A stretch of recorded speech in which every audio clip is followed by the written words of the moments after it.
She was just his way to her mother until the billionaire lost everything trying to possess her and spent 6 months anonymously clearing her dead father's name, funding art restorations from a warehouse in Red Hook, while his empire collapsed and his stocks crashed, and every headline called him the manipulator who treated a family as currency, only to discover that redemption through money was just another transaction unless you were willing to give without expecting return.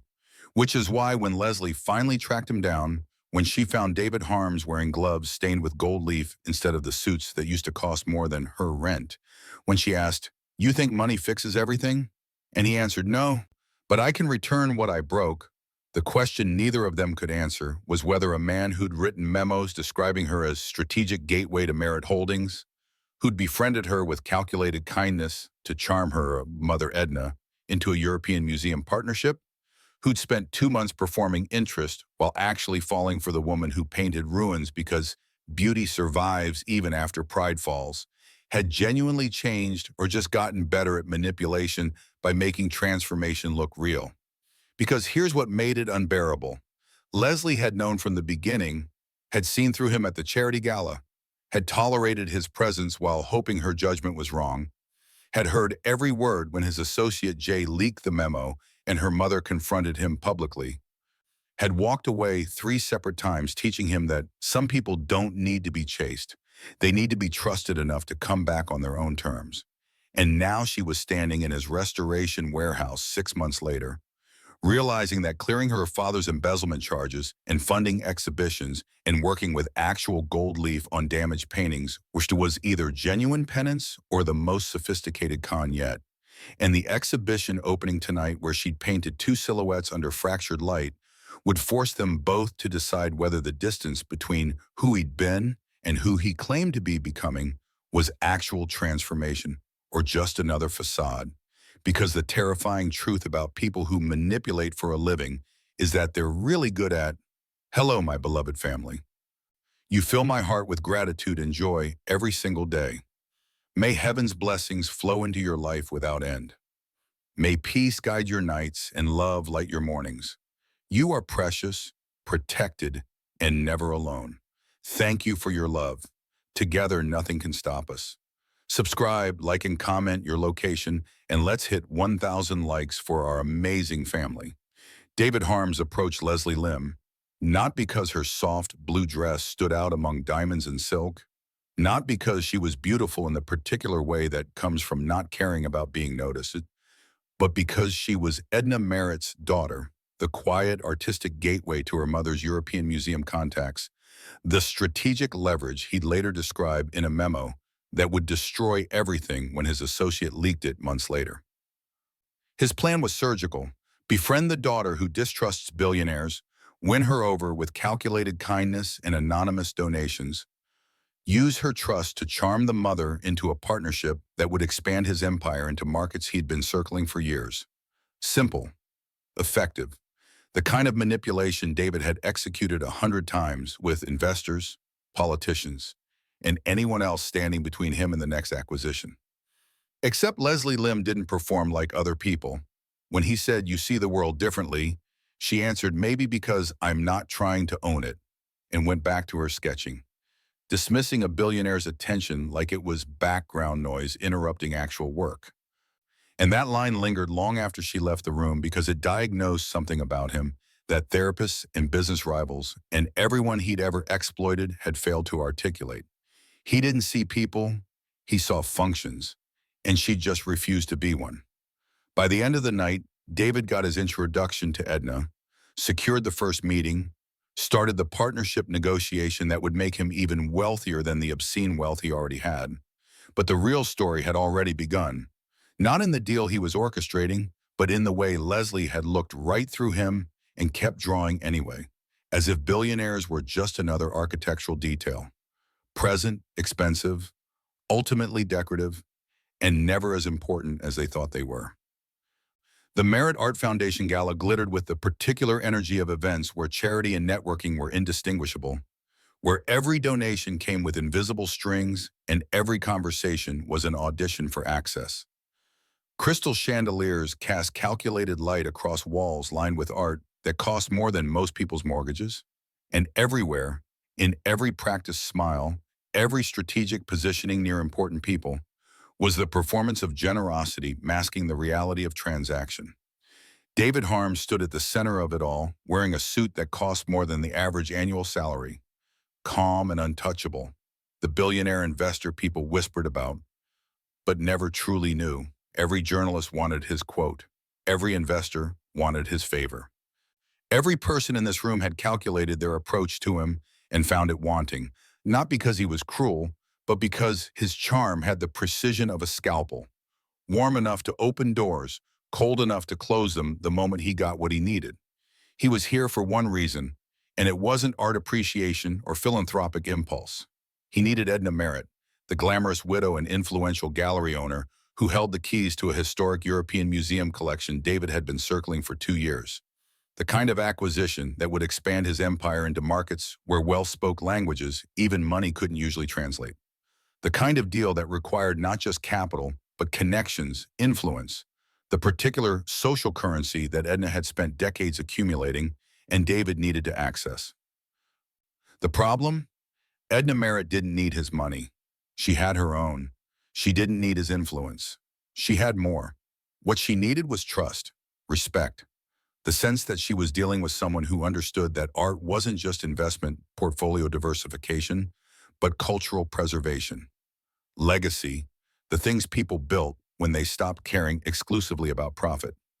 David had spent 3 months studying her. He knew she valued authenticity over wealth, that she'd turned down bigger offers from investors she deemed soulless, that her late husband's art scandal had made her hypervigilant about anyone who treated galleries like banks with better aesthetic appeal, which meant his usual approach, direct, transactional, irresistibly lucrative, wouldn't work. He needed a different way in, a softer introduction. Someone who could vouch for his character without knowing they were being used to do exactly that. Then, across the ballroom, he saw her. A young woman stood near the marble balcony, apart from the networking clusters and champagne circuits, sketching the architecture in a small leather notebook. She wore a soft blue dress that looked almost out of place among the designer gowns and statement jewelry. Not because it was cheap, but because it was chosen for comfort rather than impression. Worn by someone who'd come to this event reluctantly and was making the best of mandatory attendance by documenting the only thing that interested her, the building itself. David recognized her immediately from his research. Leslie Lim, Edna's daughter from her first marriage, 28, independent artist, taught workshops for underprivileged students, lived in a modest studio despite having access to her mother's wealth, famously uninterested in the social climbing that consumed most people in her proximity to power. Perfect, not because she was easy to manipulate, she clearly wasn't, but because befriending her would signal to Edna that David appreciated what mattered. Authenticity, art for its own sake, the things that couldn't be bought.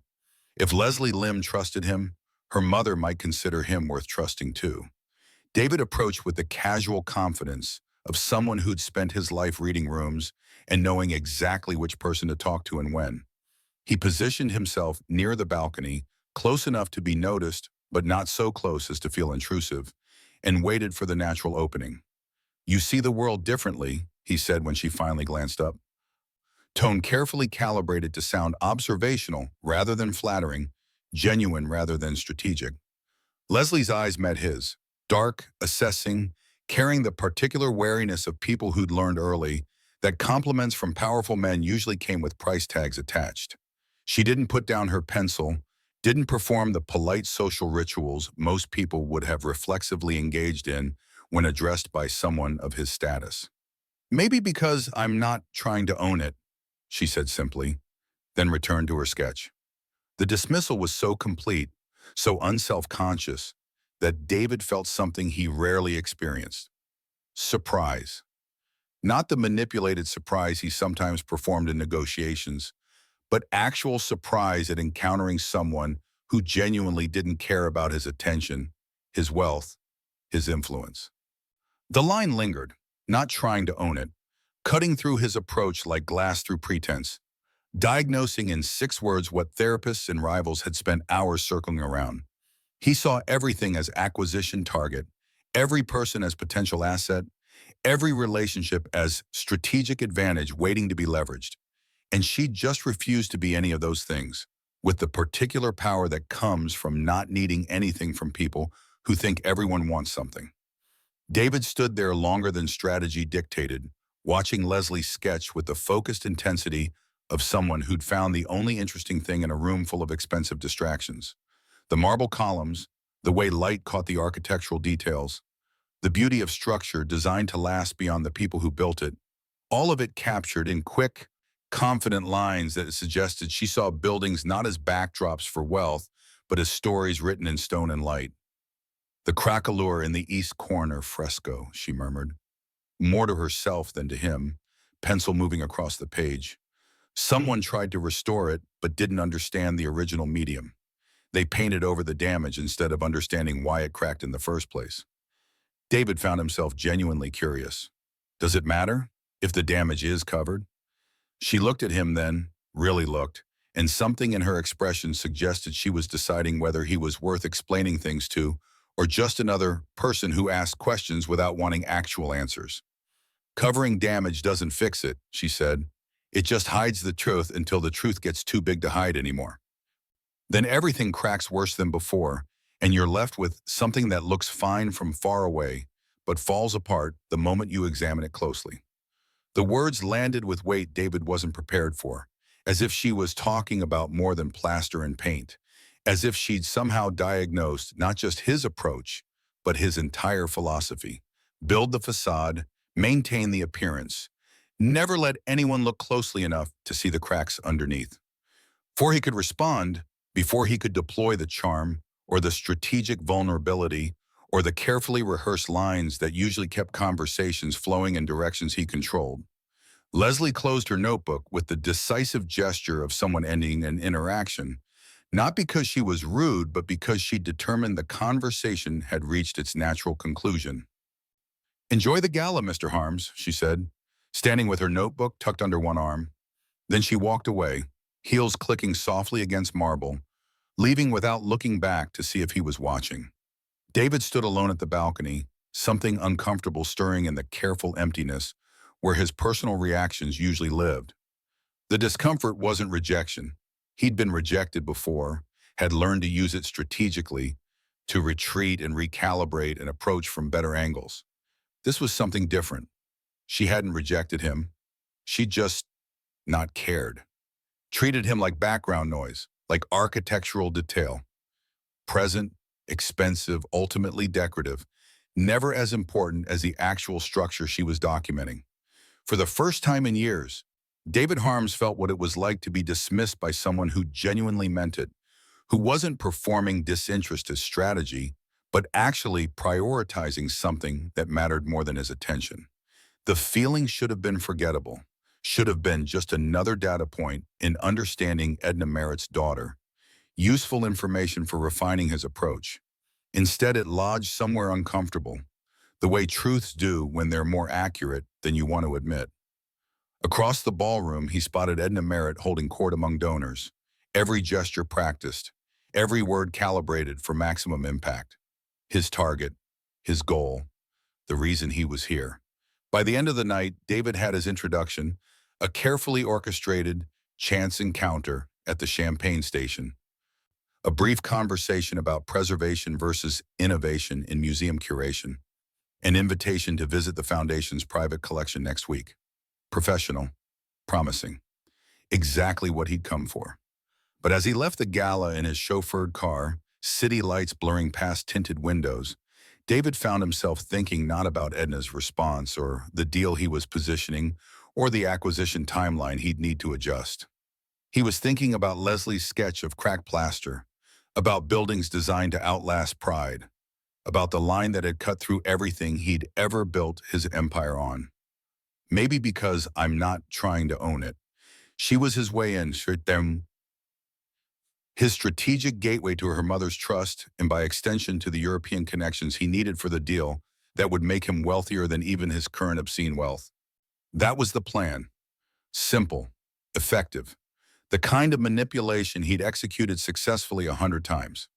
What David didn't realize, what he wouldn't understand until months later, when everything had collapsed and Leslie had walked away and his empire was hemorrhaging value like cracked plaster, hemorrhaging truth, was that the real story had already begun. Not in the deal he was about to orchestrate, not in the charm offensive he'd launch on Edna Merritt, not in the calculated kindness he'd deploy to win Leslie's trust, but in the quiet way she'd looked right through him, seen exactly what he was doing, and sketched him into her notebook anyway. Just another architectural detail, present and expensive and ultimately temporary, like everything else built on facades instead of foundations. David told himself he was being strategic when he showed up at the Riverside Community Arts Center the following Tuesday, arriving during Leslie's evening workshop for underprivileged teenagers with a check for $20,000 and the kind of casual timing that looked spontaneous but had required 3 phone calls to confirm her schedule. "Mr. Harms," she said when he appeared in the doorway, not surprised exactly, just resigned in the way people get when they've been expecting something unwelcome and it finally arrives. "We don't accept anonymous donations over $500 policy." "Then don't make it anonymous, Bob," he replied, holding out the check. "Consider it an investment in the next generation of artists." She looked at him for a long moment, the same assessing look from the gala, the one that made him feel like she was reading text he hadn't written yet.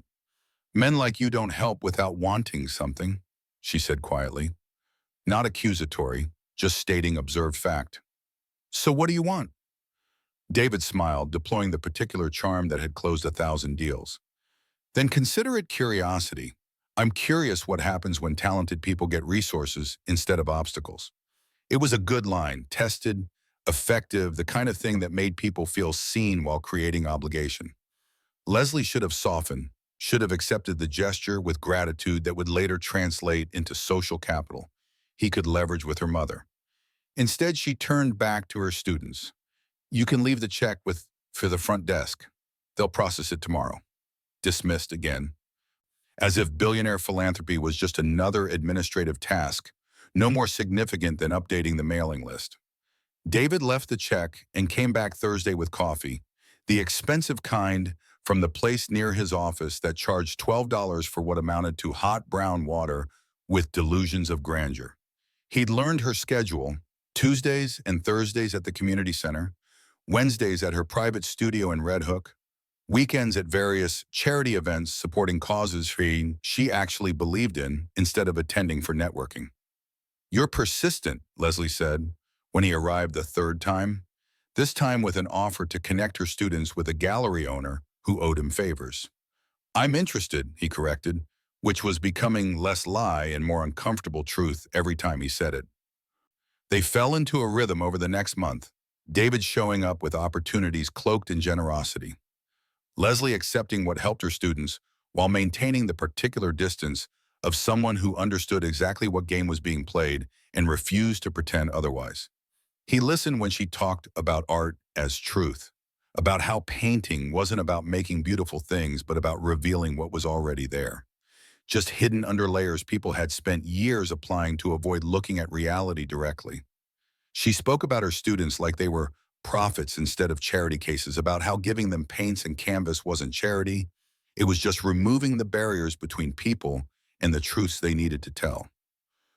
David found himself actually listening, not the strategic listening he usually deployed to identify pressure points and leverage opportunities, but actual listening, the kind where you forgot to be analyzing and just heard things. Heard how she talked about her father's art scandal with quiet grief instead of rage. How she described beauty as something that survived pride falling. How she believed restoration was always better than replacement, even when replacement was faster and looked cleaner. Inside, he kept strategizing. Every conversation was data about her values, which revealed data about her mother's values, which informed how he should position his partnership pitch to Edna. Every donation to Leslie's causes was currency he could spend later. Social proof that David Harms cared about art as cultural preservation instead of just portfolio diversification. But somewhere between the coffee deliveries and the gallery connections, between listening to her lecture teenagers about negative space and watching her restore a damaged painting someone had thrown away because repair seemed less efficient than replacement, somewhere in there, the performance started feeling less like performance and more like the uncomfortable truth he'd been avoiding. He was interested. Not strategically, just interested. Interested in how her hands moved when she painted, confident and unhurried. Interested in how she talked to her students with the same respect she'd give museum curators, like everyone's art mattered equally regardless of technical skill or market value. Interested in the way she looked at him sometimes, not with suspicion exactly, but with the particular patience of someone watching a person slowly figure out something obvious. The chemistry simmered beneath every interaction, unspoken but undeniable. The way her voice changed when she explained why she'd chosen that particular shade of blue for a student's sky, softer, more vulnerable, like she was sharing something that mattered. The way David found himself showing up earlier than necessary just to watch her work before she noticed him. The careful distance they both maintained, as if acknowledging the attraction would be admitting something neither wanted to name. 6 weeks after the gala, David secured his first private meeting with Edna at the Merit Foundation offices. She received him in a gallery filled with acquisitions her late husband had collected, every piece carrying the weight of legacy and loss. "I've been hearing interesting things about you, Mr. Harms," Edna said, studying him with eyes that had evaluated 1,000 investors and found most of them wanting. "Leslie mentions you've been supporting her community work. That's unexpected for someone with your reputation." This was it, the moment his strategy had been building toward. Proof that befriending the daughter had created exactly the opening with the mother he'd planned for. "Art matters," David said, deploying sincerity he'd practiced until it sounded natural. "Not just as investment, but as preservation of what makes us human. Your daughter understands that better than anyone I've met." Edna's expression softened fractionally, the first crack in her careful assessment. "She has her father's eye for truth," she said quietly. He could look at a painting and see not just what it was, but what it was trying to say.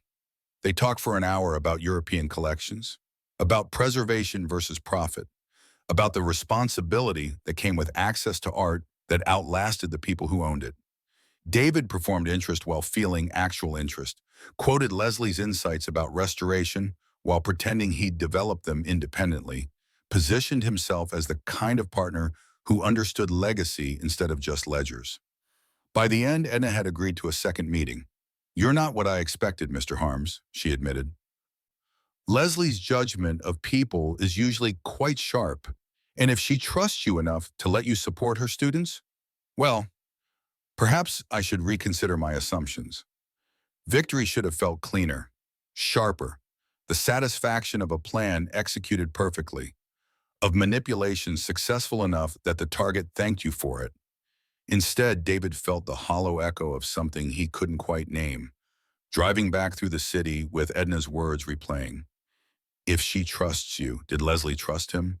Or did she just tolerate his presence because his money helped people she cared about? Was there a difference? Had there ever been a difference in any relationship he had built his empire on? That night, he returned to the community center unannounced, arriving during Leslie's late session to find her cleaning brushes while her last student packed up supplies. She looked up when he entered, and for just a moment, before her careful distance reasserted itself, he saw something that looked like hope. "Your mother agreed to a second meeting," he said, not sure why he was telling her, not sure what response he wanted. Leslie's hands stilled on the brushes. "Of course she did. You've been very generous." "That what you think this is?" The question came out sharper than he'd intended. "Generosity?" She looked at him then with those eyes that saw through architectural facades and strategic positioning and every carefully constructed mask he had spent his life perfecting. "I think you're very good at making people believe what you need them to believe, Mr. Harms, including yourself." Then she returned to cleaning brushes, dismissing him once again, and David left with the uncomfortable understanding that winning felt a lot like losing when the person you were manipulating could see exactly what you were doing and pitied you for it. Outside, rain had started, the kind that made city lights blur into watercolor, that turned the streets into mirrors reflecting buildings back at themselves, showing the cracks and foundations people spent fortunes covering up. David stood in it longer than necessary, rain soaking through his expensive suit, wondering when exactly his strategic approach to Leslie Lim had stopped being about her mother and started being about the way she looked at him like he was just another damaged thing someone had tried to restore incorrectly, painting over cracks instead of understanding why they formed in the first place. The answer, he suspected, was somewhere between immediately and not soon enough, which was the exact kind of poetic justice that happened when you spent your entire life manipulating people and finally met someone whose superpower wasn't falling for it. The Venice invitation was calculated. 3 days at the Biennale, scheduled to coincide with a private auction where Edna had leverage David needed, positioned as cultural enrichment that would cement their partnership while giving him extended access to both merit women in an environment designed for romance and reflection. Strategic. Perfect. The kind of move that would close the deal while making everyone involved feel like they'd chosen it themselves.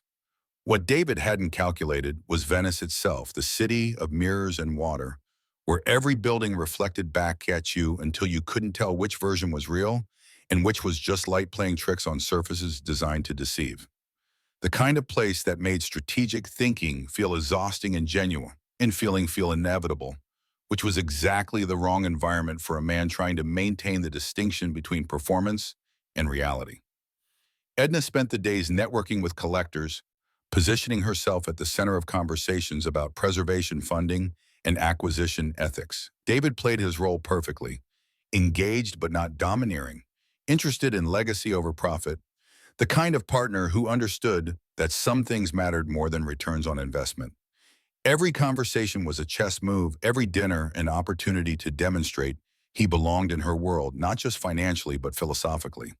But the evenings belonged to Leslie.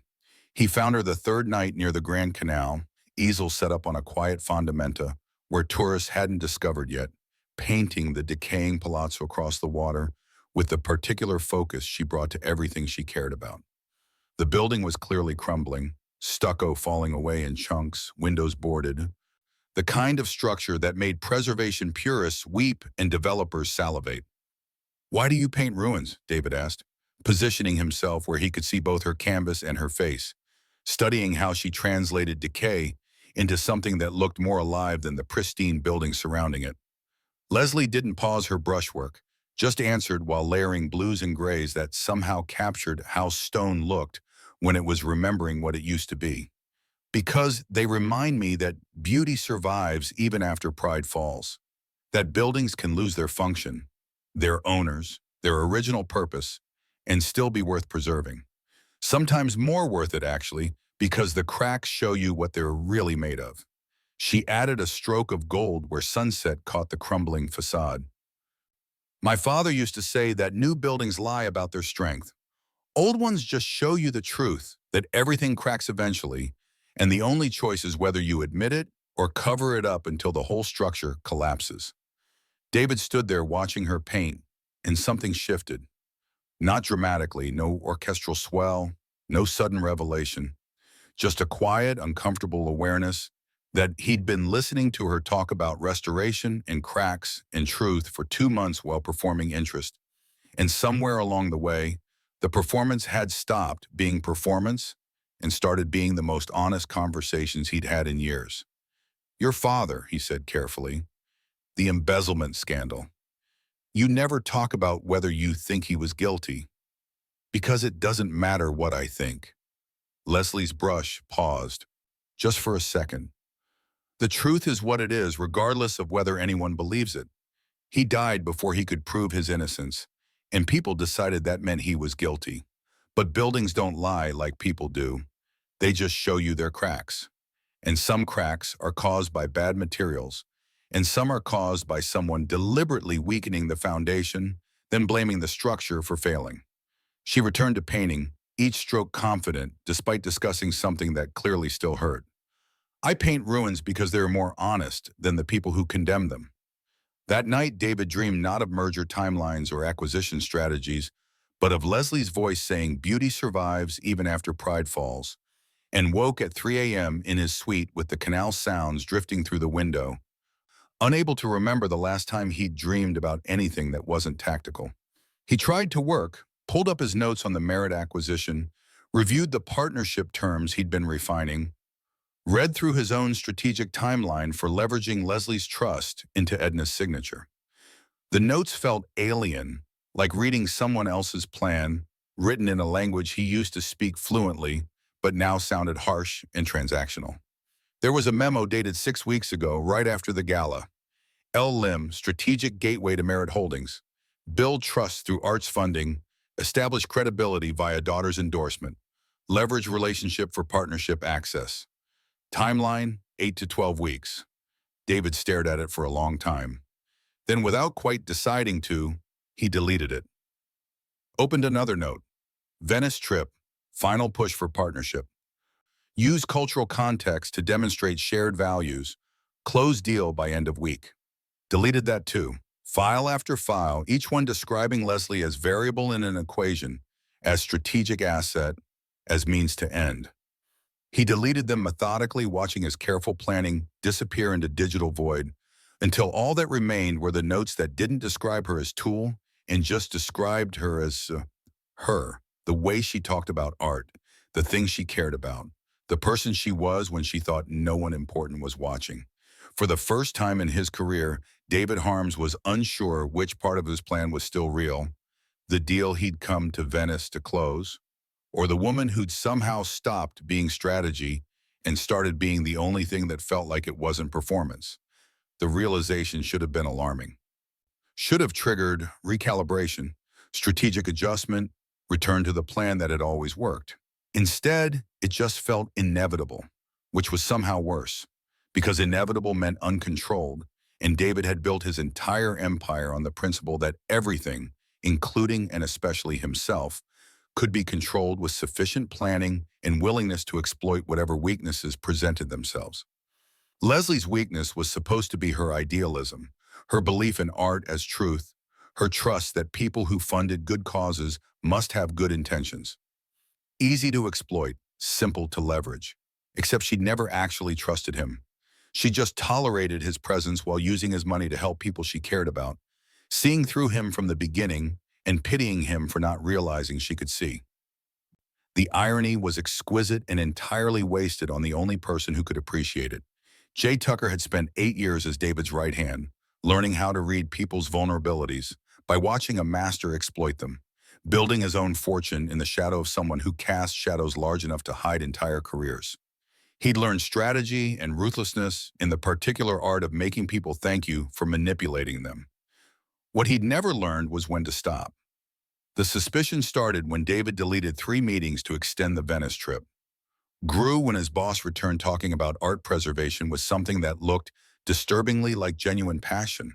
Solidified when Jay accessed David's private files, easy when you'd been managing them for years, and found the notes about Leslie Lim, most of them deleted. But backups existed because Jay understood that deleted files were just files waiting to become leverage. The memo was perfect, clinical, strategic, describing Leslie as gateway to Merit Holdings, outlining the timeline for building trust through calculated kindness, projecting ROI on every donation like affection was just another investment vehicle.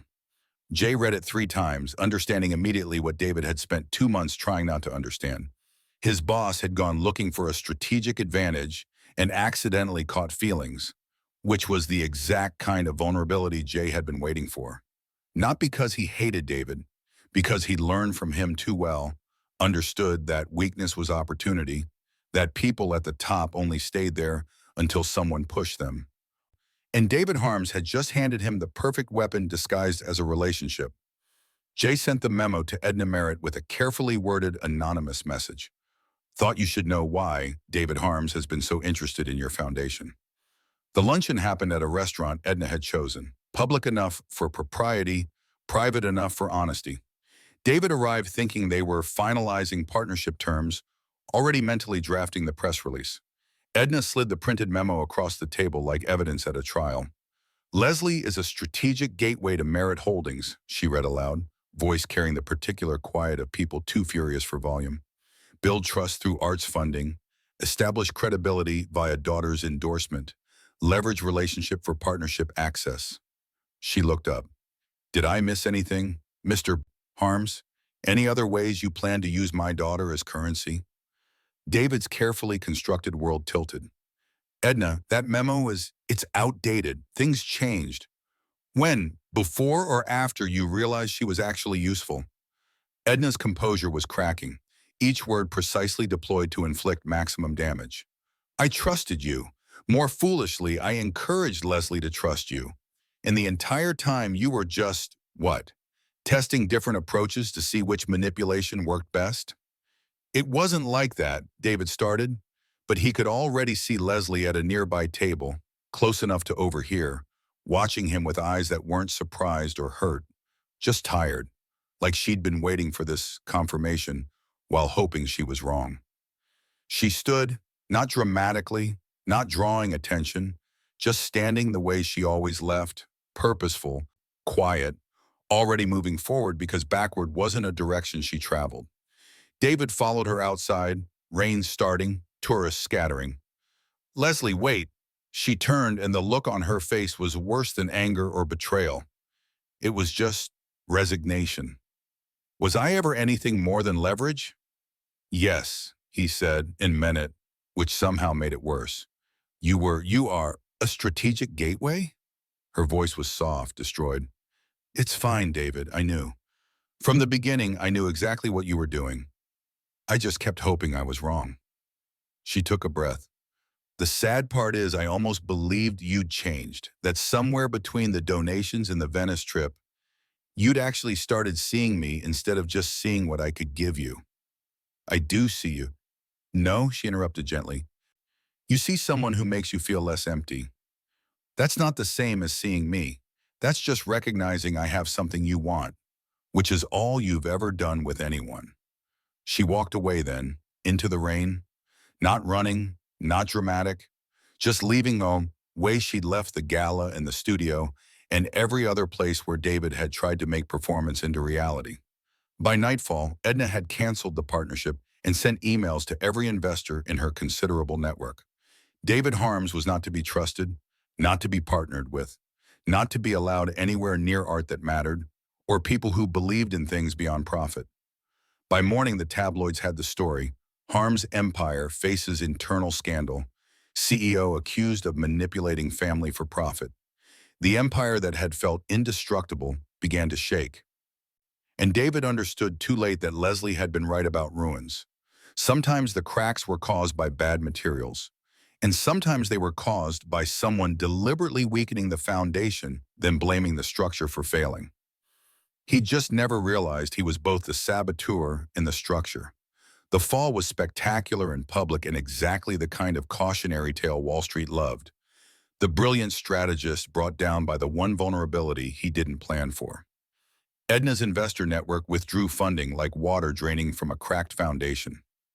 Jay Tucker fed the press carefully curated leaks about David's pattern of manipulation, painting every successful deal as potential exploitation.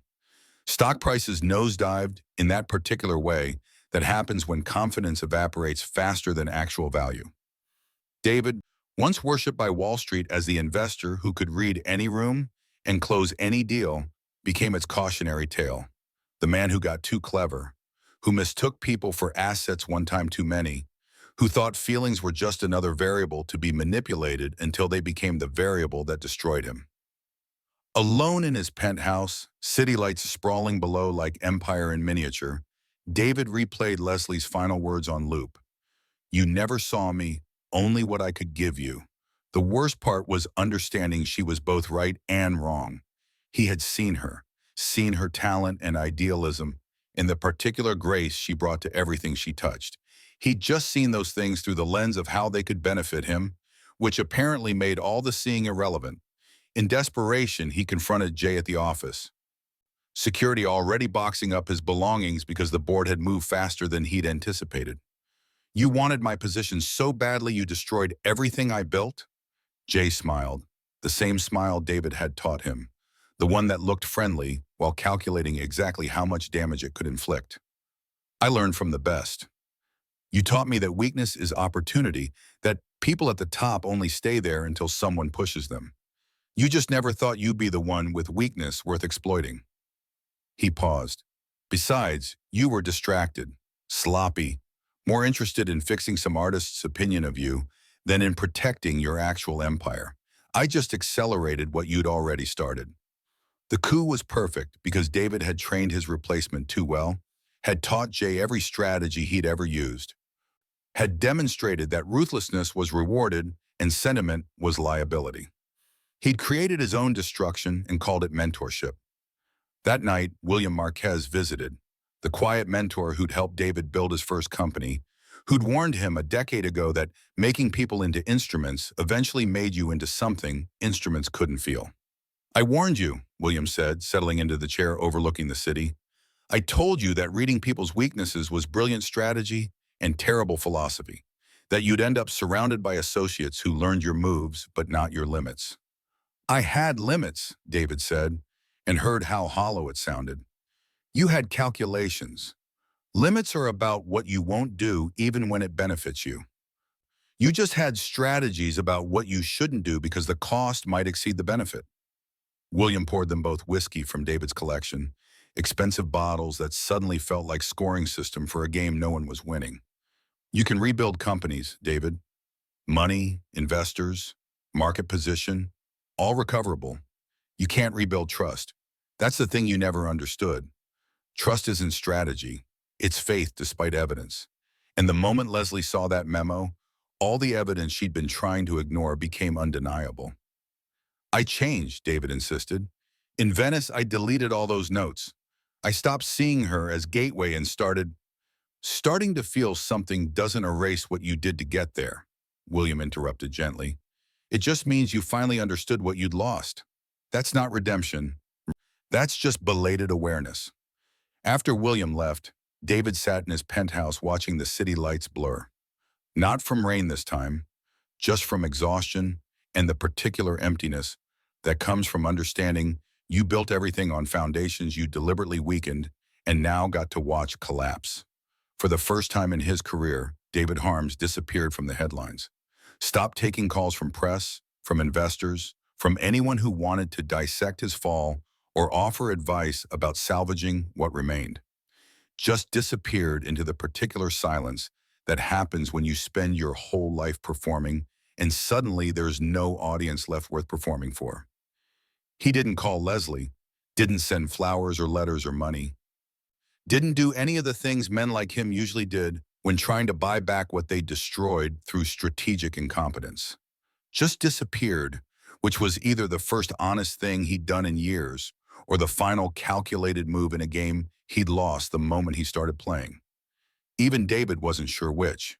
And for a man who'd built his empire on certainty, that uncertainty was somehow the most honest thing he'd felt since the moment Leslie looked at him in Venice rain and told him he'd never actually seen her at all. 6 months passed the way rebuilding always does, slowly, painfully, with the kind of progress that only becomes visible when you stop looking for it and just keep working. Leslie moved her studio to a quiet district in Brooklyn where her mother's social circle wouldn't accidentally discover her, where she could paint without performance, where the only measure of success was whether she could look at her work without seeing the man who'd taught her that even people who claimed to value truth were usually just better liars. She painted ruins, crumbling facades and fractured foundations and buildings that somehow remained standing despite everything trying to collapse them. Not metaphors, or not just metaphors, but actual architectural studies of how structures survived trauma, how beauty persisted even after pride fell, how cracks could be honest instead of hidden. The work was therapeutic in ways her mother's high-end therapist recommendations could never be, which was fitting since Edna had stopped speaking to her anyway. Not from anger, from shame apparently, which Leslie understood was supposed to feel like vindication, but mostly just felt like losing family twice. Once to her father's scandal, once to her own judgment being proven correct about men who performed generosity while calculating returns. She was closing the studio late one Thursday when the courier arrived with an envelope so official it looked like legal threat or tax audit. Inside, a check for an amount that made her read it 3 times to confirm she hadn't hallucinated a zero, and a note handwritten on expensive cardstock that somehow managed to look humble. For the exhibition I know you're planning, and for restoring the works your father was accused of mishandling, They're being returned to their rightful owners. Authentication complete.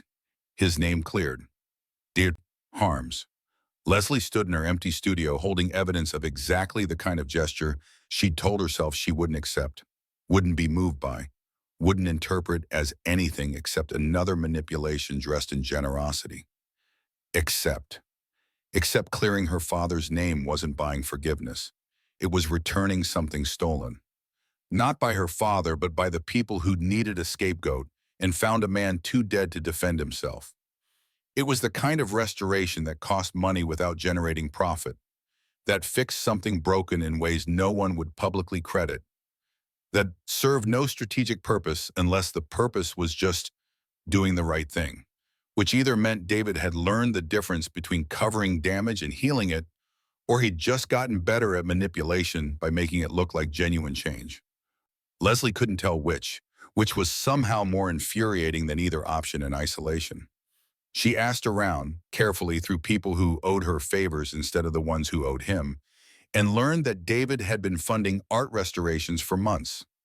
Anonymous donations to small museums, grants for preservation projects no one else wanted to touch. Money directed toward exactly the kind of work that generated zero return, except the satisfaction of knowing something beautiful would survive longer than the people who saved it. The kind of work Leslie had spent years advocating for while David had been calculating how to exploit her advocacy. That night, she stood at her studio window, watching rain turn city lights into watercolor, and tried to decide whether accepting his money would be pragmatic or capitulation. Whether funding the exhibition and clearing her father's name was worth whatever psychological debt he was trying to create. Except he wasn't asking for anything. No conditions, no contact information, no expectation of gratitude or reconciliation, just money and a note, and the particular silence of someone who understood that grand gestures were just performance unless they came with the willingness to get nothing in return. For the first time in her life, Leslie didn't know what she was supposed to feel, which felt appropriate for a situation designed by the man who'd taught her that certainty was just another lie people told themselves to avoid looking at cracks in their foundations. She found him 3 weeks later in a derelict warehouse in Red Hook that had been converted into a restoration center. The kind of space that prioritized function over aesthetic, that smelled like linseed oil and careful violence, that felt like her studio would if it had unlimited funding and zero interest in impressing anyone. David stood at a work table wearing gloves and old jeans and a shirt that had probably cost hundreds of dollars before it got stained with gold leaf and restoration chemicals. He looked older, not dramatically, just tired in ways wealth usually prevented, like he'd been doing actual work instead of managing people who did work for him. "You think money fixes everything?"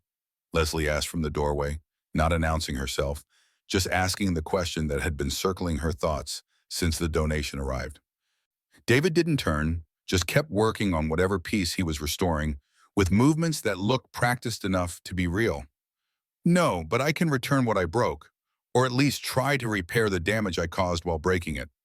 She moved closer, studying not him, but the paintings being restored around the warehouse, works that had been damaged or stolen or misattributed, each one being carefully returned to its original state by people who clearly knew what they were doing. "This is what you've been doing since everything collapsed?" "Since I realized that covering damage doesn't fix it," he said, finally looking at her, and she saw what she'd been looking for. Not performance, not strategy, just exhaustion and the particular honesty that comes from understanding. You've lost everything that mattered by trying to acquire everything that didn't. Just hides the truth until the truth gets too big to hide anymore. Her own words from Venice, thrown back not as manipulation, but as lesson learned too late. Leslie felt something crack inside her, not forgiveness exactly, just the first hairline fracture in the anger she'd been maintaining for 6 months. "Why pillaje?" she asked, gesturing at the warehouse, the restorations, the work that clearly cost more than it would ever generate. "Why any of this?" "Because you were right." David set down his tools with deliberate care. "About ruins being more honest than the people who condemn them. About restoration requiring understanding why things cracked instead of just covering the damage. About," he stopped, recalibrated. About me seeing what you could give me instead of actually seeing you. They stood in the warehouse surrounded by broken things being carefully repaired, and Leslie wanted to hate him, wanted the clean anger of betrayal instead of the complicated mess of watching someone actually try to change, of seeing evidence that manipulation could transform into genuine effort if the person doing it finally understood the difference. I don't forgive you, she said, because honesty seemed appropriate in a space dedicated to restoration. I don't trust you. I'm not sure I ever will. Good, David replied and meant it. You shouldn't. I spent 2 months exploiting your idealism and teaching you that trusting me was strategic error. That's not something you forgive. It's just something you learn from. Leslie turned to leave, not dramatically, just purposefully, the way she always left. And David said quietly, barely audible over the warehouse sounds, if you ever decide to hate me, at least hate the man I was, not the one I'm trying to become. They're not the same person, even if they have the same face. Outside, rain had started again, the kind that made architecture look like watercolor, that blurred edges between buildings until you couldn't tell foundation from facade. Leslie stood in it longer than necessary, understanding that David was right and wrong simultaneously. People could change, but change didn't erase what they'd done, just created distance between who they were and who they'd been. The question was whether that distance was performance or actual transformation, strategy or genuine evolution, and whether she was strong enough to find out, knowing the answer might break her all over again. Jay Tucker had spent 6 months building his empire from David's ruins, acquiring controlling interest through leveraged buyouts and strategic partnerships, positioning himself as the new face of harms industries. Younger, sharper, uncomplicated by sentiment, or the kind of weakness that made billionaires catch feelings for artists who couldn't be bought. The hostile takeover was elegant. Jay had learned from watching David manipulate people, had studied every strategy, every pressure point, every way to make someone thank you for destroying them. All he needed was one final move, public testimony from Edna Merritt confirming that David's donations had been bribes, that his interest in art preservation was just calculated image rehabilitation. He approached Edna at her gallery, smile practiced, threat wrapped in concern. I'd hate for the foundation's reputation to suffer from association with David's manipulation. But if you were willing to clarify publicly that his donations were attempts to buy influence after his scandal, well, that would help everyone understand the full picture. Edna studied him with eyes that had evaluated 1,000 investors trying to leverage her influence. And if I don't, then I'd have to share what I know about the foundation's financial irregularities. Nothing criminal, of course. Just enough to make donors reconsider whether their money is being managed with appropriate oversight. Jay's smile widened. I learned from David. Everyone has pressure points. You just have to be willing to find them. He left expecting capitulation, already drafting the press release that would cement David's fall and his own rise. What he didn't expect was Edna's investigation, started months ago when David's anonymous donations had saved her foundation from collapse, and she'd wanted to understand why a man who'd exploited her daughter would quietly rescue her life's work without taking credit. The press conference happened Tuesday morning. Jay attended expecting vindication. Instead, Edna stood at the microphone with documentation that painted a very different picture. 6 months ago, she began, voice steady, David Harms anonymously donated enough to save the Merit Foundation from bankruptcy. He did this after I'd canceled our partnership, after I'd encouraged every investor I knew to withdraw from his companies, after I'd made very public statements about his character. She paused, letting that sink in. He didn't ask for recognition, didn't require partnership reinstatement, just gave back what he'd taken. Not from me, but from art that deserved better than being collateral damage in personal conflicts. She pulled up financial records showing David's restoration funding, his anonymous grants, his systematic work repairing damage his empire had caused when he treated art as portfolio diversification instead of cultural preservation. Jay Tucker claims David's generosity was manipulation. I claim it was penance. And the difference matters. Edna looked directly at Jay. Because manipulation demands something in return. Penance just tries to repair what broke, knowing repair might never be enough. The market shifted within hours. Investors reconsidered who they'd rather trust with their capital, the man trying to rebuild what he'd destroyed, or the protege who'd learned all his mentor's worst qualities without learning when to stop deploying them. Jay's takeover collapsed. Board votes swung. David regained control of Harm's Industries through a series of moves that looked less like strategy and more like weary competence. The work of someone going through motions because infrastructure mattered even when you'd stopped caring about empire. He should have felt triumphant. Should have experienced the satisfaction of proving manipulation could be overcome, that genuine change was valued by markets that claimed to only respect ruthlessness. Instead, David just felt empty, standing in his reclaimed office, understanding that he'd won back his company, but lost the only partnership that had ever felt like more than a transaction. Leslie's trust, which had never been his to begin with, and definitely wasn't his now. Victory tasted like ashes, which seemed appropriate for a man who had spent months learning that some things couldn't be acquired through strategy, couldn't be leveraged through calculated generosity, couldn't be controlled through any method except letting them remain uncontrolled and hoping they chose you anyway. Leslie's exhibition opened on a Thursday evening in the converted warehouse where David had been funding restorations, though she hadn't known that when she'd chosen the venue, which felt like exactly the kind of poetic irony that had characterized their entire relationship, if relationship was even the word for calculated manipulation that had accidentally become mutual recognition of damage. The work was stunning. Critics said so, and they were right, though their analysis missed what mattered. These weren't just architectural studies. They were confessions rendered in paint, explorations of how structures survived trauma, how beauty persisted despite pride falling, how cracks could be honest if you let them show instead of covering them with plaster and lies. The crowd thinned as evening became night. Gallery goers satisfied they'd seen what they came for, documented their attendance, could claim cultural sophistication through proximity to emerging talent. Leslie stood alone in front of the final piece, the one she'd painted last, the one that hadn't been about architecture at all except metaphorically. Two silhouettes under fractured light, painted in hues that suggested both forgiveness and grief. Neither figure clearly defined because definition felt less honest than ambiguity. Beneath it, a plaque. Some people teach you how to see. Others teach you how to look again.